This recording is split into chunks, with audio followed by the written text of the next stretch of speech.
Cette situation a des conséquences fâcheuses sur la population. À titre illustratif, le camp des déplacés de guerre autour de la ville de Goma, qui ne cesse d'enregistrer des nouveaux venus. 100 000 nouveaux déplacés sont arrivés dans ce camp et vivent dans des conditions très difficiles.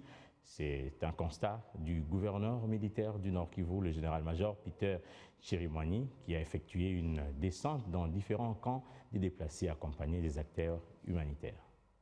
Ils sont plus ou moins 100 000 nouveaux déplacés qui ont rejoint les camps de déplacés au nord-ouest de la ville de Goma.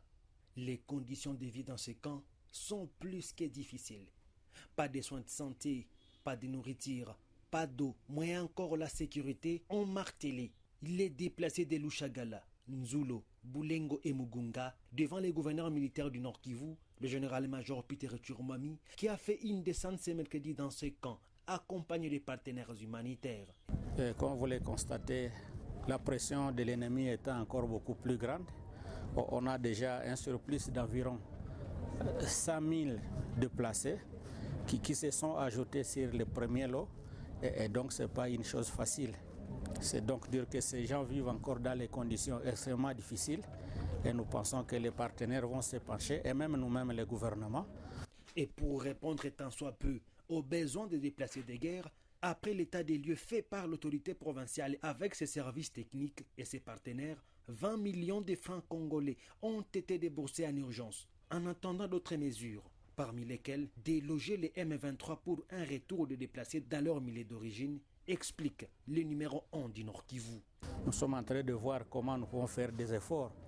Vous avez vu en première urgence, nous avions débloqué 10 millions de francs congolais pour le camp de Lushagala.